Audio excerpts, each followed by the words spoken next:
Okay, good morning, and thanks for joining us today for our Facilities Champions webcast, Decoding the Cycle of FM Innovation and Evolution.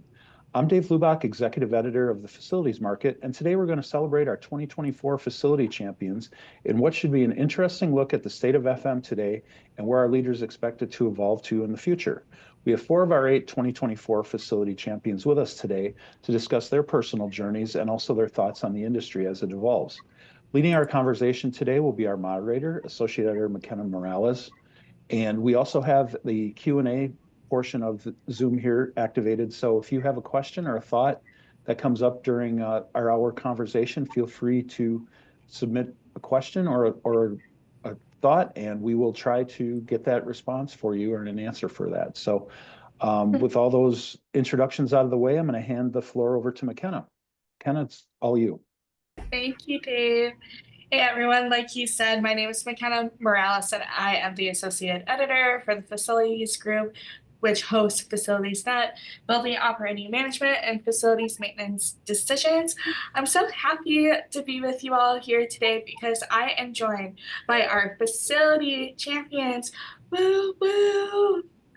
So they are our winners for our annual award. And really quick, let's just go down the line and have them introduce themselves. So Carrie, can you tell us a little bit about yourself? Sure. Hi, I'm Carrie Wilder with Stanford Graduate School of Business. I'm the Associate Director of Projects and Renewal Strategy, and I'm very happy to be here. And then Doug, can you tell us a little bit about yourself? Yes, my name's Doug Diaz, Director of Facilities Optimization for the Clark County School District in Las Vegas, Nevada, and I've been with the district for approximately 26 years. You don't look a day over 26, so I guess you started as a baby. But Catherine, can you tell us a little bit about yourself? I'm Kat Antonucci. I'm the Assistant Director of Engineering for the Fort Lauderdale Marriott Resort and Spa, and I've been at this property for just over 4 years. Excellent. And then Alan, last but not least. Yes, my name is Alan Tanner. I'm maintenance coordinator for Friendship ISD here in West Texas. I've been here for about 19 years and happy to be here. Thank you, everybody. Your facility champions. Let's all clap. So throughout the course of this conversation, if you want to submit a question, chat to other facility managers that are on the call, feel free to use the chat function or even use the Q&A. We are monitoring both, and these are why our champions are here today. They're here to answer your questions and help you out with what you got going on at your facilities. But first, I want to know a little bit about you guys. So how have you brought your whole self to your career, and what skills from other disciplines or interests have helped you in your position? Catherine, do you want to start out with that? Because you just mentioned about cargo ships before we started. Yeah, so prior to this, prior to Marriott, I studied at Maritime Academy in New York. So with that, we graduated with a Coast Guard third assistant engineers for unlimited tonnage, unlimited propulsion. And with that, we really got hands-on experience, all the technical aspects of any type of system. So we overhauled pumps, motors, we worked on chillers, I've worked on boilers, and it was a very easy transition from being exposed to ship systems, and then it translated almost exactly the same into hotel systems. So it was really good getting the technical knowledge there, and then just learning hospitality when we came over to Marriott. I know that the rest of our panelists are kind of all involved in schools. So how did that work out? How are your interests or hobbies outside of the building? How does that help you inside the school? Doug. For myself, I'm pretty involved. My family and I are pretty involved with our local community, and getting to see the kids at one time as an operation manager or facility manager servicing the Henderson schools in Henderson, Nevada. I was able to interact with the children throughout Little League, as I was a member of the board and served as a president. I was able to interact with them inside and outside of the school settings and actually get to see them play and being interactive in the community with their parents as well. Very cool. Carrie, do you have an example of that? Yeah, well, I grew up around Stanford. I grew up going to football games and even in college going to a party here. And when my kids were little, we would bike ride and scooter all around this beautiful campus. And so it was great to be hired and be an employee here. And then what about you, Alan? Do your interests involve help you at work? Yes, pretty much involved with, I like seeing athletes. Meantime, it doesn't matter what sport it is. And fortunately here in Lubbock, there's several schools around the area. And I just like going to games and watching people play and see, especially if there's an athlete out there that stands out more than the rest, just to see them interact or be able to have the opportunity to see them play. Very cool. So when you guys are out and about, do you ever like, especially in the community, like you said, Doug, does that change your perspective on how you approach work every day? Especially if you see like something go wrong or like if a building is too hot. So, McKenna, yes, one of the biggest things that I challenge with is making sure that we're operating and sustaining sustainable temperatures within our buildings and our schools. If I end up losing a chiller because of excessive heat or because of the chiller failing with compressor failures, and we have to relocate students, it really deeply affects me emotionally and mentally because it's something that is disturbing to the children, and I know it's interrupting their daily services that we're there to provide them. And seeing the students afterwards, like in the community, interacting with them in the parades or whatnot is something that's really lively to my wife and I, since we both grew up in the community that we serve as well. Catherine, I feel like you can kind of relate to that and being able to like serve people a little bit, especially working in hotels because you're in Florida. Can you talk about your recent hurricane experience? So luckily, both last hurricanes, so was it Helene and Milton, they both missed us. They hit the West Coast, but we still had to prepare greatly. We had to take just precaution. We had to move all of our outside furniture in. We just had to prep, make sure we had enough flashlights, batteries, anything to kind of keep the guests settled, because even when we do have hurricanes, we are still an open property. And with 650 guest rooms and multiple ballrooms, it's usually a full house and we will still have to be under operation. So it's especially difficult when you're still open. You have to continue to be hospitable. We have to create indoor experiences for the guests because obviously people come to our property because they want to be on the beach. They want the Florida sunshine. And so it definitely puts a damper on the parade when you have two hurricanes a week after each other trying to swing by. But we managed to make it work and we managed to keep our guests entertained and comfortable being inside. Cool. Carrie, you're kind of nodding your head along with that. Do you have any like similar experiences?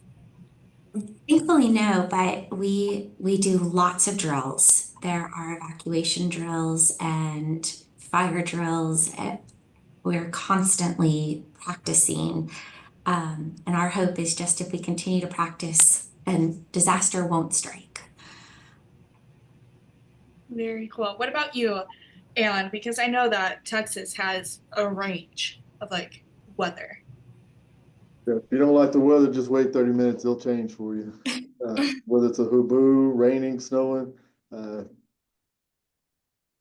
Yeah, back to kind of related a little bit to what Doug was saying.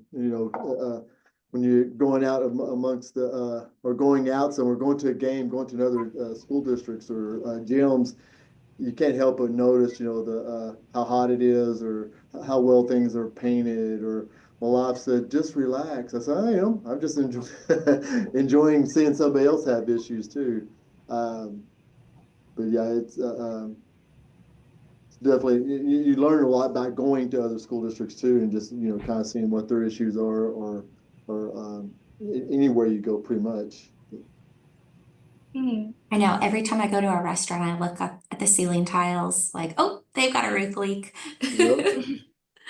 I think we're on the same page because traveling through an airport or going through, if we're going into a different city or a different school district in a different state, if I'm behind the wheel, I'm driving into a school and checking out the aesthetics and the way the landscaping's performed or the way their fence lines and the paint. So, and the wife's like, come on, come on. I get the same thing, but she's there to support me as well. Does that ever, I never really thought about that because you guys really are so like into the buildings and just know so much about them. Does that ever ruin your experience when you go somewhere? Oh, Catherine, you're nodding your head. Can you It's you a tough explain? one. Because obviously with Marriott, you know, I will say one of the perks is getting discounts on the properties, getting to travel, and it's funny when you see, I guess, just the level of standards that you could upkeep as your own property, and you can't help, like, you know, Doug and Carrie were saying, like, you will go and you will begin to start inspecting everything that you get used to inspecting at your own property. It's like an autopilot. It's almost like you're doing a work inspection for your own team, and you can't help to just to dive in. You're like, oh, okay, we wouldn't have done that. We wouldn't have probably sold a room like this, but you know, we'll take care of it. But and then you realize, like, oh, we can't take care of it. This is just me trying to enjoy vacation. We've uh, we've purposely on our team tried to call out things that are going right and things that look great because it's really easy to focus on what needs to be corrected or fixed. And so it's a total mental shift to try to appreciate all of the beauty and everything that is, working. So I encourage you all to do that as well. Try to find the good. Mhm. I I definitely agree with that because you need to be able to go on vacation and enjoy yourselves without thinking about work at all. But I know that we talked a little bit during our pre-call about sustainability and how you are all trying to bring sustainable aspects into your facilities. Can you just explain what you are doing, what you are hoping to achieve over the next year? Carrie? Yeah, I think this is pretty exciting. Stanford has a zero waste program. So our goal is to have 90% of our waste diverted away from the landfill.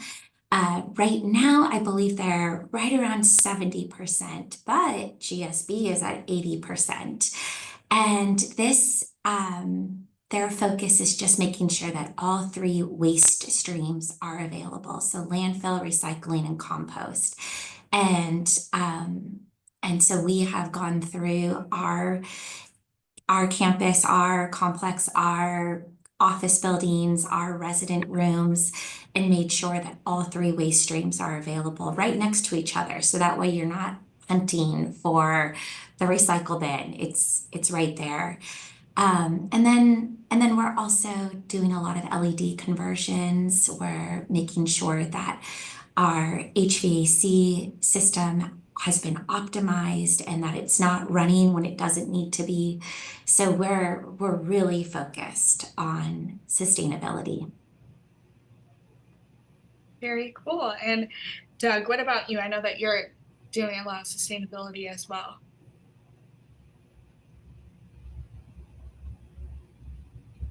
And you are muted. Sorry. So with Las Vegas and the Southern Nevada being, I'm going to say with our Lake Mead being depleted of water, one of the biggest struggles that we're doing, it's not even a struggle, but one of the biggest things that we're doing is doing water conservation. All of our high schools are being converted from real turf to synthetic turf. We have already in the past year have already completed all the football fields, but now we're going to anything that is real turf, going to a synthetic turf and or going into a desert landscape. We're also doing a lighting conversion at 270 of our schools and it's just not lamps. We're actually converting the entire fixture from incandescents or tubes to LED performant lighting. Are you doing all these projects while students are still in schools? We are. So our lighting conversions are being done in the evenings. Our football or turf conversions are also being done in the evenings or until the late nights. I think they're scheduled to get off at 4 in the morning. So Rough. it's really trying to schedule. It's really put a hindrance on the student activities or academic athletics because it's trying to schedule two baseball field or a baseball field to host 2 or 3 different schools at one time. What about you, Alan? How does your district approach projects like that? Well, luckily, we're able to pass a bond. In fact, we just passed a bond that we desperately need, especially after the shortfall because of COVID, because of the last bond. Inflation, the magic word inflation. Yeah, we're opening a new high school that'll open next year. We'll also convert a 9th grade center to a middle school. And then that middle school would be converted to admin and to our alternative school. So we've got a lot of things on our plate this coming summer. You said you were referring to a lot of things that some stuff that look into to upgrade for the coming year or goals for the coming year. We're looking at for Friendship for us, it's keeping our PM system upgraded because with all the growth and everything and the schools that's coming up, some of those we don't have PM systems set up for the new campuses, and some of the old ones need to be updated. It's because equipment has changed out or for whatever reason. We're looking also trying to update our work order system because the cost of the old work order system is getting a little too far out there, and looking for a cheaper alternative, which I'm not looking forward to because all the work that's involved in doing that. We're pretty much doing the same thing y'all referred to earlier about all the LED conversions. We have like 3 campuses that's all LED, and we're doing the cost comparison between the other schools, and there's no comparison. It's a whole lot cheaper. It's definitely worth the money. When LEDs first came out, a light fixture would cost you anywhere $350. I think now they've got it to around $60 to $70 per fixture, which is definitely over a 3 to 5 year period. There's definitely a payback there. So it's definitely a paying off proposition. Are you doing all these projects during the summer, or like Doug's district is doing, like trying to do it in the off hours? Or do you have to do it when kids are there? It's best to do it after hours or definitely in the summer. Yeah, trying to move campuses because you have all the teachers that are moving from one. They'll when the new high school opens, you'll have all those teachers that need to be moved, and we will assist in helping them do that. That's a burden. Also, the same with that middle school moving over to our 9th grade center. So you've got 2 months to cram all that in and get it done in a short time. And opening a new high school, that's going to be crazy. I mean, you think about all the programs, different programs, football, choir, band, you name it. You just it's going to be crazy. We're going to have a heck of a year. It's going to be interesting this summer. Let's put it that way. You're gonna have to carry so much stuff. Right. I've moved a lot, so I've like thoughts and prayers out to you because I don't want to move again. I can't imagine moving an entire school. Yeah, especially ever since I've been here, we've been on a growth pattern we're at 5 or 6% ever since I've been here, and it's down. It's amazing how much we do accomplish and get it done in time before school starts. This year is going to be really challenging. We're definitely going to have to hire some students and some workers to help us with the moving and everything else that we've got going on. Yeah. Doug, have you ever been through something similar like that? Yeah, actually, what we do is, with Alan, what Alan's saying, we do a lot of, well, I'm not going to say a lot, but we do a lot of replacement schools on site. So what we'll end on our construction side, what we'll end up doing if it's the schools being phased out or beyond its life expectancy, we on the turf side of the playground, we will actually construct the school if we have enough acreage there while school is still in session on the same campus. And then during the summertime, we'll transition and move the staff into the new school. And then at the start of the school year, we'll actually do the demolition and give a new playground or a new field to the school. Catherine, I know that you probably can't necessarily relate to this because you have people in your building all the time. All the time. How do you approach projects like this? So we're actually in the middle of our guest room renovation right now. And of course, we're still running high occupancy. So instead of trying to, take out the whole hotel, shut down in place, we're just taking out about 3 floors at a time. And, we'll release them half a floor at a time. So we're still selling all the rest of the floors, all the rest of the spaces. And we're renovating the other 3 floors a little bit at a time. Let's say we get a half a floor back, we'll inspect it. And once we release it back to the front desk, we'll then take another half a floor and bring that back into the renovation. So, we started this back in June and we're on our last 3 floors now. Obviously, there's some guest disturbance, but since the property is 40 years old, they're very excited, especially our club members. We have a lot of repeat guests who travel to our property, and they're all very excited that we're getting, a guest room refresh, a nice renovation, a little change of style. And so some guests don't really seem to mind the noise. We try to keep that down to a certain period of time, only during the day. So most of the guests will be off property or outside enjoying the beach and the pool. But we still, like you said, we still absolutely run high occupancy even during renovation periods. Are you going through that fast? That seems fast to be accomplishing all that.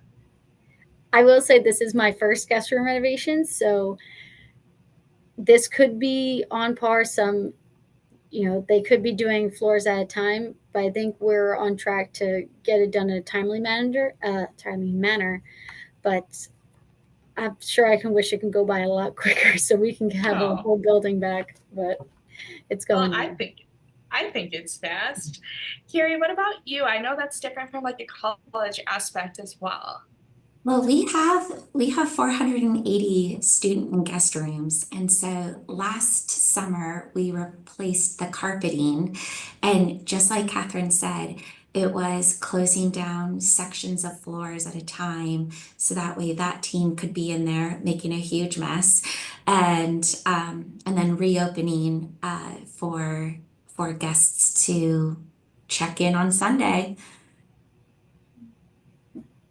Very cool. I just want to remind all of our listeners or all of our viewers that you can submit any questions you have to the Q&A or in the chat where we're watching. Our panelists want to answer them too. But for a quick little shift, as you can all see, we kind of have a 50-50 split between men and women right now, and that is not common in our industry, as I think we all know. Oh, you're all smiling and laughing a little bit. I feel like it would be remiss to not point that out, that we have women in the room with us. And Carrie or Catherine, if you would just like to talk about your experience, your life past on what it's like to be a female facility manager, I think that would be great to hear what you have to say.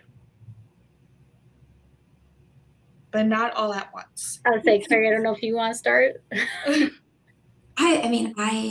I'm just thrilled to see more women joining this field. I think it has been great, and I think it's an interesting challenge. I work with really incredibly smart people. I've learned so much. I've done so many things I didn't think I would ever do. I don't know. What about you, Catherine? So studying at a maritime academy, there was only about 10% women. So in totals, maybe only like maybe 15, 20 women just in my class, and let alone only half of those were engineers. So I'm kind of used to being one of the few women in the discipline, but once I got into Marriott, those doors opened and there was a lot more women than I expected. And I actually run the Diversity Women's Engineering Council for Marriott. And so we have a much larger group of women in there. It's about 55 women, and that could be even missing some.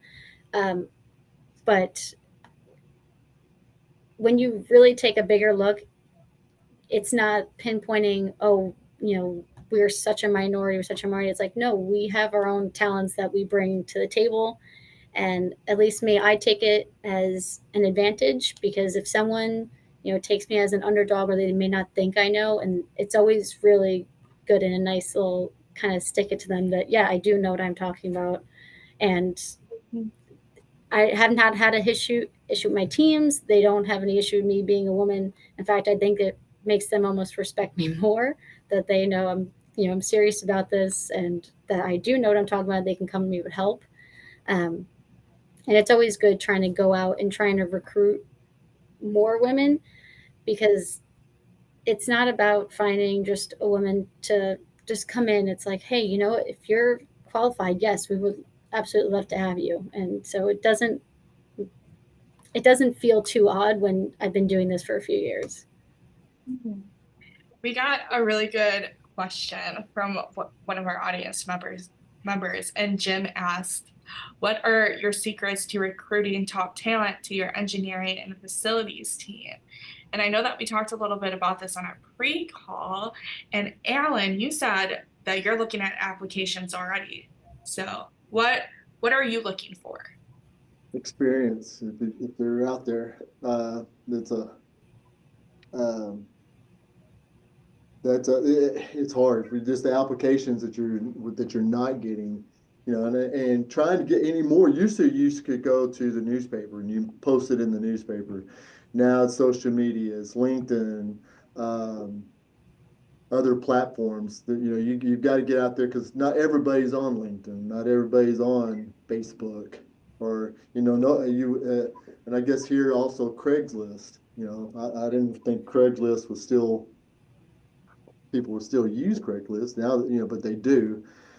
And trying to get the word out and let people know, and it's tough. And anymore, as much as you need a body, but you also need the right person for the fit the bill for what you're needing.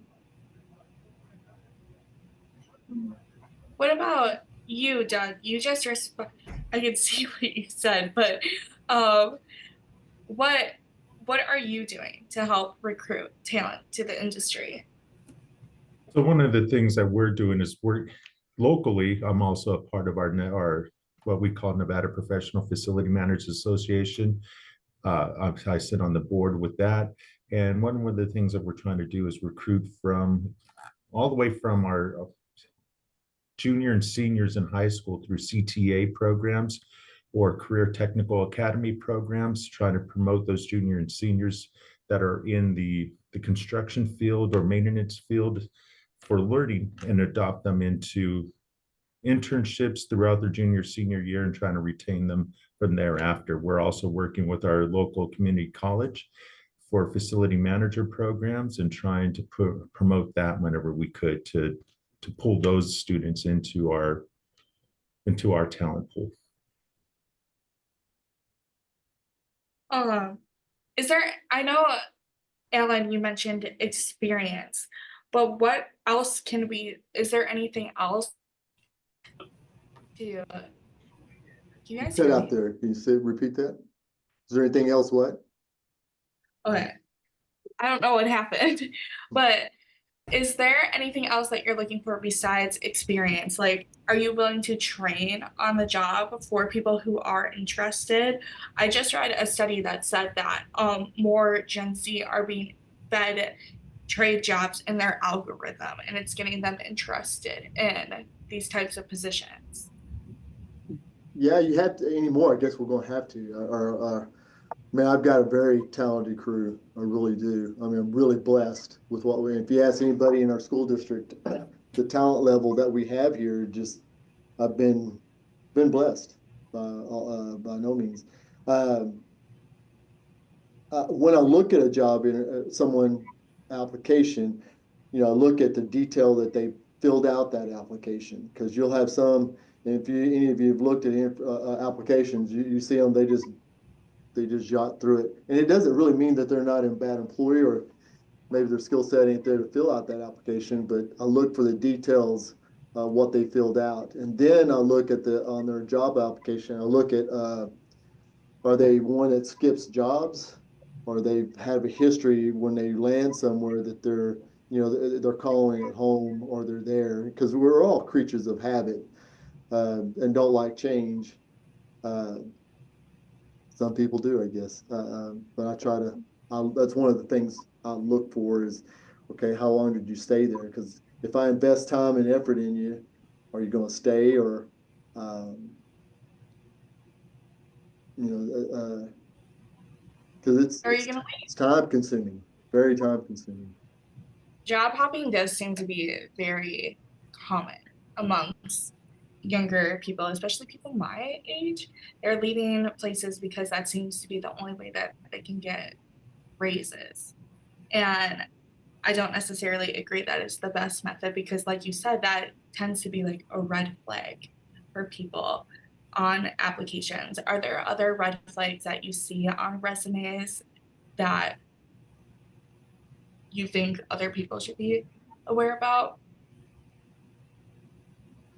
Another one thing that applications that come in, I'll be surprised what you find by looking up their Facebook page. Had a guy come in once, and man, he fit the bill. His experience, man, I thought, oh man, this guy's going to be awesome. And when he left, and I said, man, I'm going to look for that application. I said, you know what? I'm going to just pull up his Facebook page just to look at it and see. And I pull up his Facebook page. Well, he was a bandito, gang of the banditos with the middle finger waving everywhere. And I was like, that's not going to work, you know. But um, One of the biggest things that I see, Michaela, in audiences, see even Kathleen, it's a great experience to see somebody from within the same facility industry, however, crossing over from a maritime into hospitality. That's to see transitions like that. I also try to even with hiring techniques, try to pull people from a different side of the industry so I could get more of a perspective from their side and to cross over and train and bring a different talent mindset to the team. What about you, Carrie? What are some things you look for when you're trying to find new talent? Well, I was really grateful. We recently hired, and we had a DEI consultant help us to put our job posting in places where that, just a broader reach. And we also reviewed all of the resumes kind of blindly. We didn't know their name. We only knew their skill set or their experience. And it was a really interesting process. And I was glad that there was somebody sort of helping us to guide us through this process. But I haven't hired many people, thankfully. I think people join Stanford and sort of stick around for a long time. Mm-hmm.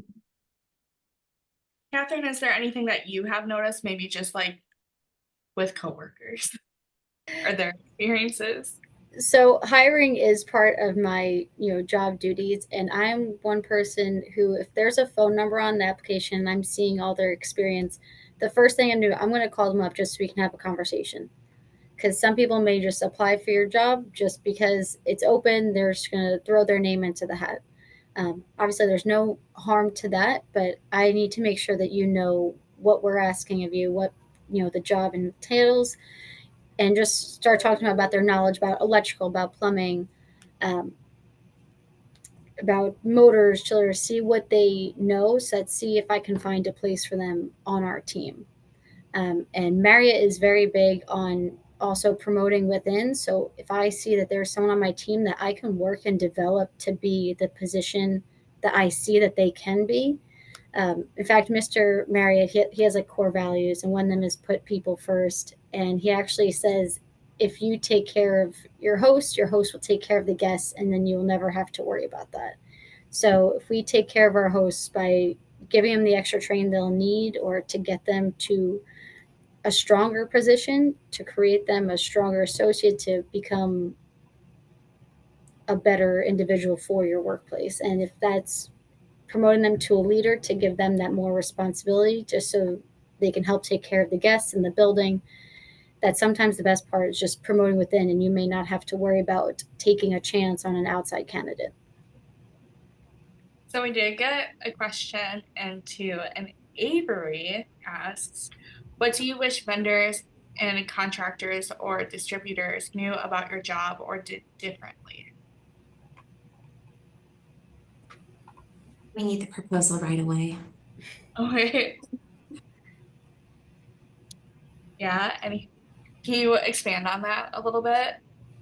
Well, I do lots of job walks, and then it can take a week or 2 weeks to get that proposal. It requires so many follow-ups. Um, and like all of us, scheduling work is really challenging. Where right now we're planning for our Thanksgiving break week, where we can do a ton of projects and kind of planning ahead for winter break or for spring break. And so we need those proposals so that way then we can get it approved and get it scheduled. But when you're waiting weeks for the proposal, sometimes you can miss the opportunity to do it. And with that, I think some vendors, they may need a reminder that I don't know if it's the same for you guys, but at least for us, we have a multitude of vendors that we can get any given thing from. There's not just one vendor who can supply one specific item. And sometimes you may have to give them a little nudge to remind them that they are not the only fish in your pool. Like, hey, I can go out and get this somewhere. Like, I'm giving you the courtesy to give you the opportunity to, like you said, get us the proposal, get us what we need. And especially, I wish they would take better advantage of like something saying, hey, we're going through a renovation. I'm going to need almost over 1,000 light bulbs for the closets. And I wish someone would say, hey, this could be my opportunity to, if I give you a small cut, not a cut, but a discount on the product, that it can create a better name for you down the line, saying, hey, we're going to have this good relationship. You can trust me. You can get a good product out of me. And I wish they would take advantage of that more, because that is something, at least as a purchaser for the property too, that we keep that in mind, saying, hey, we ordered a lot of items from you, and you're just giving us the stock price. You're not helping us just like we're helping you. So I kind of wish they kept that in mind a bit. Why do you deal think with Go a ahead. lot of buy boards or co-ops? Excuse me? Do y'all deal with a lot of co-ops or, school district, we have to go through approved vendors that it's on co-ops or, buy board. It's a approved vendor, and it makes it challenging for us to, the school district gets back on the back end of, buy board, they get like 2% back. What we find out though, that 2%, it doesn't come back to my budget, but it goes back to fund balance. So it makes it challenging, on getting vendors, and then the rules are changing every day. Things you got to do to get, if it's over a $25,000 mark in a year, in a budget year, or it's per item. Like it could be light bulbs. If that light bulbs, then you got to have approved vendors, and that makes it challenging. Correct. I think some of them take advantage of them being an approved vendor, like our system's called Avendra. And I think some of them take advantage of that, thinking that we don't have the authorization to go outside that umbrella. So they'll, like I said, they'll try to take advantage by not giving us any smaller cut. It's like, yeah, but we're vendor approved, so you have to go through us. It's like, actually, it's preferred that we go through, but we do have that authorization to go outside that umbrella. And I wish they kind of, like you said, kind of kept that in mind. But luckily, we're not fully limited just that approved vendors. Why do you think having, Catherine, I know that you talked about this a little bit, but why do you think having relationships with these vendors are so important? So it allows, that relationship allows you just create open communication. So if they're reaching into new, like business, for instance, our main plumbing vendor, for some reason, they decided to also go into air filters. I can't tell you the tie between the two and why they started, but they gave us that heads up that they started. And since they did that, they beat out all of our other air filter vendors that we've had. So by kind of getting that little insight into where they're doing, where they're leaning, it creates that, or just that relationship that you can trust them, that you know you got a good product for them before. And so you're going to trust their new jump. And it has been working out. It has been great.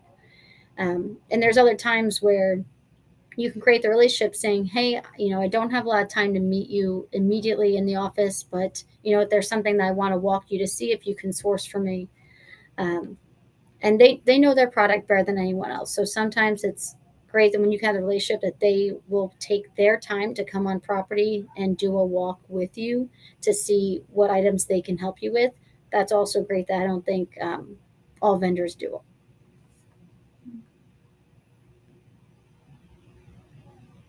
Another person asks, how do you decide whether to outsource a specific function or work order or try to hire and develop your own internal talent pool?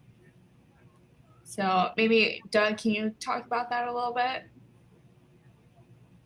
Yep. So one of the things that we do is we do have a source of outside vendors or contractors that we have a strategic partnership with, and then also with our internal staff. One of the things, or especially with, I'm going to say, chillers or water treatment for cooling towers, with having over 370 sites to manage and or maintain, having check, I call it checks and balances. We have our central service staff that is also doing mechanical repairs, but they're also following up and making sure that our vendors and contractors are doing the work that is required of them per their contract.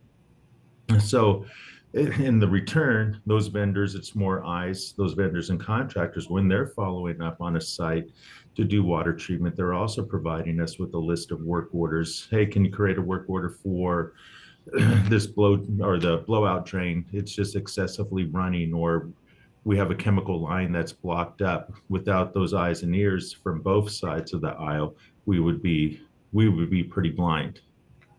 Mm-hmm. Can anyone else add to that? Yeah, we typically use our maintenance service team for quick response and for preventative maintenance. And so when there is something that has to be replaced, we of course kind of consult with them. Are we on the right track? Is this the direction that you would go? But then we will hire out for the replacement. Mm-hmm. What about you, Alan? For when you move this big school over the summer, are you going to keep it all in-house, or are you going to lean on outsiders?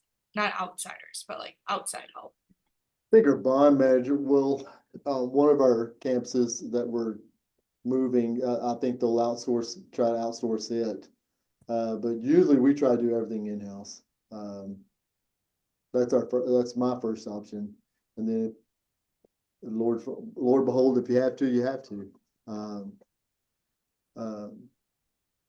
I feel like if I can do it in-house, I try to, because that way I keep my staff employed. You don't have to outsource to Airmark or other entities, or they don't start talking about it, because your cost per square foot, you can keep it down by keeping it in-house. A lot of headaches that way, but I think it's for me, it's the most valuable option for me, Right. for the district. I love what you said about keeping people employed. That kind of leads to our next question. Are any of you using AI? I do. I use ChatGPT. Sometimes you have to write a challenging email, and I just think ChatGPT can soften it. What about you, Catherine? You kind of to say I'm something.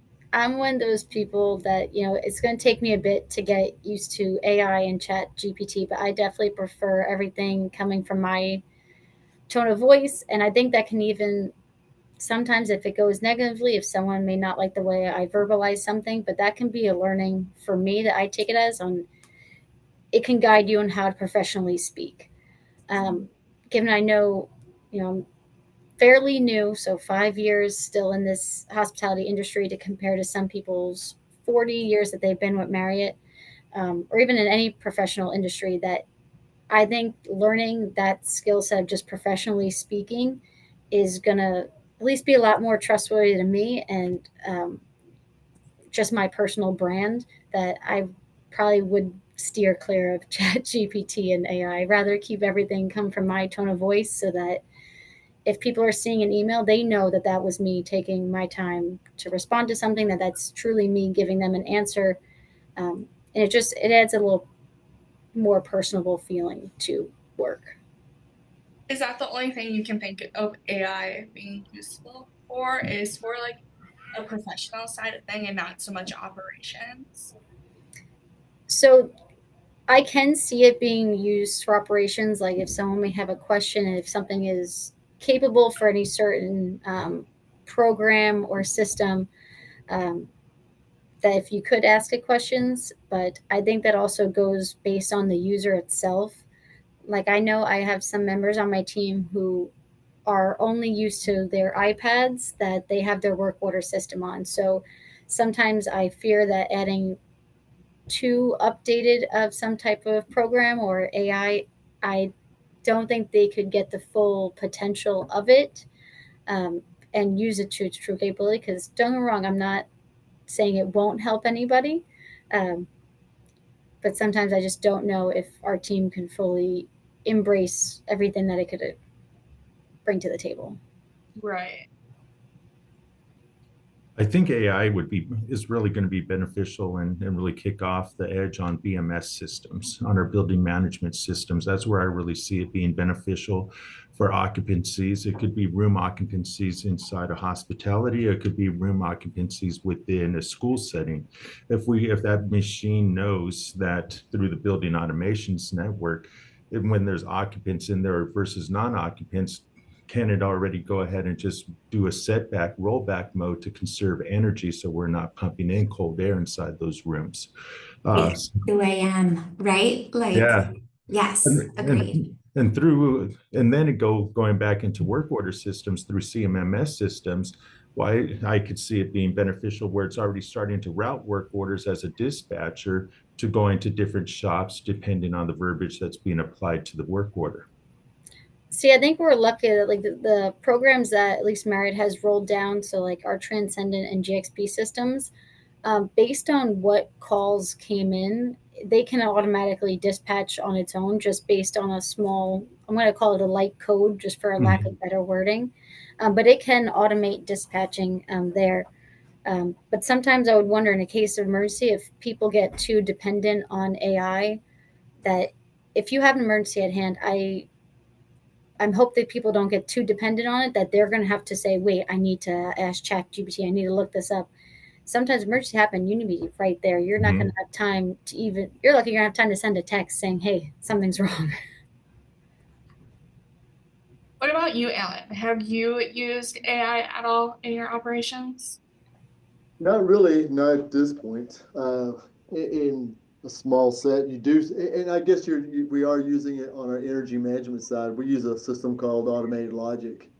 Um, I helped install the system, about 15, 16 years ago.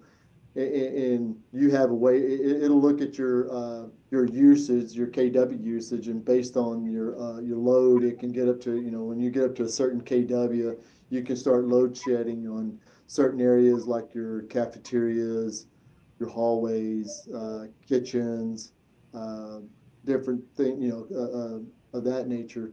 And you got to be careful on those that are doing that load shedding, because times, during the times as you're doing it, then when you set it, you take all the time setting it up, then it creates you some headaches.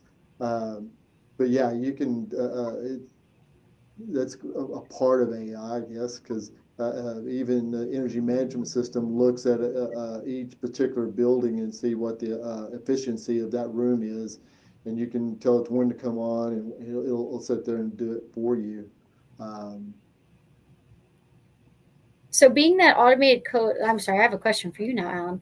Like, because Okay. I know we all use some type of building management system. Now, I myself, I don't think I would consider that AI. I would think that's just a type of coding and programming that you can get sensor readings for, and you can create, maybe not you yourself, but like our energy management system, they create codes to tell what piece of equipment to do. If a sensor is detecting motion in the room, I don't know if I would consider that an AI. That's just me. I think that would just be a nice automated system that has code, because AI is, I'm gonna say, relatively new. I can't put a date on when it came in. I'm sure it's probably even prior to then when it got public. But these building management systems have probably been around for, I'm gonna say, at least the past 15 years. So if AI beat that out, then I don't know if I would even consider that AI. I think that's just someone who hit the nail on the head for programming. And I think AI is more than what you think it is. So like, how when you get a voicemail now, they can read, it can be sent to you as a text message. That's AI. So there's a lot of ways that this technology is being used that we might not be thinking that it's being used. I'm so sorry, I interrupted you, Alan, but go ahead. No, you're fine. No, I lost my thought there. And that's the only reference I could guess of, or come close to, because I think Doug brought up, on work order systems, and I see, I'm like him, I foresee something in that nature as you do your work order systems, or you having where you could actually look at it and see where you're having troubles, and different things of that nature, and give you more graph or some kind of measurement to showing you where you're at. Avery just said some BMS systems and supervisors are using machine learning to provide recommendations on energy management and efficiency. And then David also said, I see AI as the future of assisting in facilities management on many levels. So technology is going to infiltrate our lives at some point. But I just want to shift the conversation really fast, because we did get a really good professional development type question. And they ask, where do you draw the line in delegating when you know with your skill set you can do it faster and more efficiently? And so I feel like you're all at the top of your departments. So Alan, as you're trying to recruit people, how do you delegate? Well, I delegate real easy because I'm so busy. I wear so many hats that I don't have a choice but to delegate. And that's hard sometimes. Sometimes it's like you alluded to, that it's easier to just go get it done yourself. And then I've learned, because you learn not to micromanage, because you want it done in a certain way, and some people, they do it a different way. It's definitely a challenge, but I'm in a position where if I don't delegate, I'm going to get it done, because like I said, I wear many hats: energy management, pest management, asbestos. Then you're putting fires out all day long, so makes it challenging. Anyone else? How do you delegate at work? so, Sorry, go for it. so at least for us, we kind of try to separate. If things come into me, I have 2 assistant chiefs under me, and I try to section them out for the property. So one of them will be very guest room heavy focused and guest facing area, while the other will be back of house and outdoor operations. Um, so if something comes to me, and if I'm not able, or if I'm not available enough to address it myself, then I kind of divide it, see if it fits in any one of their field houses. But then it could come to your point. It's like, when do you stop the line on looking like a micromanager. And even though, could always say, yeah, it's going to be quicker and easier if I do it myself. But then you're still going to need to remember that you have to work on developing those below you and to get them used to that workload, to get them used to handling situations. So I'll always be there to assist, say, hey, if you do need me for this, I am right here. Otherwise, I would trust that you do have it.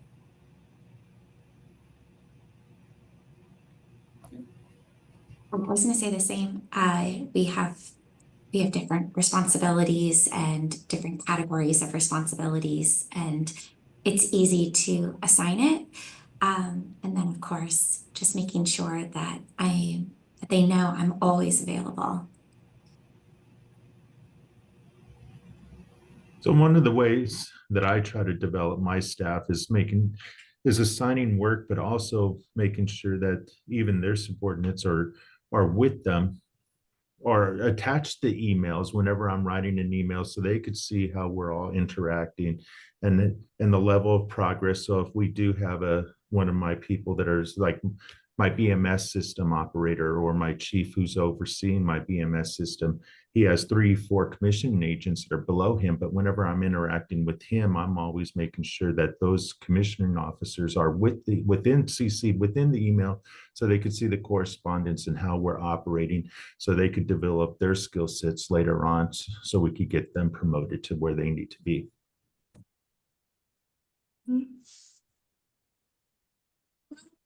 You guys, we are running very short on time, and I just have one last question to ask all of you. And that is, what does it mean to you to be selected as a facility champion? So, Carrie, if you could start. Yeah, I think we work behind the scenes. I think we often go unrecognized for the hard work and the effort and the preventative maintenance and the projects that magically happen while schools or hotels are closed. And so it's nice to be recognized. It's nice to be seen. It's nice that our work is being rewarded. You and Doug, how about you? What does it mean to be selected as a facility champion? As Gary was saying, a lot of our work is behind the scenes unless it's an emergency. And at that time when it's the emergency, everybody's eyes are on that area. And how can we get this going, Doug? Or how is this going to be resolved? Or when's the deadline? It's like every 15 minutes, if the chiller's down, when are we going to get the chiller back up? When is it going to get back up? Then that's a little nerve-wracking as well. But being recognized overall is pretty big achievement, especially on when it comes out to international or national levels. I'm glad that somebody was recognized. We were all recognized for our efforts on doing what we do every day for our clients, our guests, our students. I'm glad. Well, Catherine, what about you? As far as like Doug said, it's something that we do our jobs every day. We don't do it for an award. We don't do it for recognition. And truthfully, I think engineering else, I'm sure it goes for facilities management as well, but we are a very humble group of people. You put us in front of a camera just asking about what we do every day, and we could probably talk about it for hours because there's never a dull moment. But it really does, like, there's sometimes where getting an award or getting recognition, it feels really good, especially when it's coming from, I'm sure anyone else will say this, but a third party, someone you're not working with every single day, because those people can say thank you every day. But just seeing it from an outside perspective, and especially I think it was over 100 applicants too. So that really makes me excited, and it feels good to be selected. Alan, can you please tell us how you feel to be selected as a facility champion? Pretty much iterate what Carrie and Doug and have already said. You get recognized. You're behind the scenes. Things you make. Things are happening.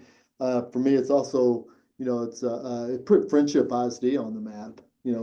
Friendships. They not everybody knows who Friendship is, and if you have to look for it here in Lubbock, Texas. But I got recognized from WT had the letter from one of our senators, welcome, congratulating me for that. And, just recognizing the guys as a whole, because it's not just me. It's because everybody gets to read, and it's not, like I said, it's all about teamwork, and not one person can't do it all by himself. So it's been very humbling, to say the least. Thank you so much, everyone. I'm so glad you were able to join us today. I just want to thank the panelists again and congratulate them again. You guys are our facility champions of the year. You are the best of the best. And I hope you're proud of yourself, because we are so proud of you. You are a great face for the industry. And I hope that people can reach out to you and learn a lot from you in the future, because just from this conversation, I know that they have learned a lot. And for the viewers who are interested in the Facilities Champion Award, check us out in the spring, because that is when applications open again. And we are more than willing to look at your nomination form. And so thank you, everyone. I really enjoyed the conversation today, and continue to stay safe and stay healthy and all that good stuff. And let's all give it up for our champions once again. Woo! Woo! All right. Have a great rest of your day, everyone. We'll talk soon. Thank you. Thank you. Bye.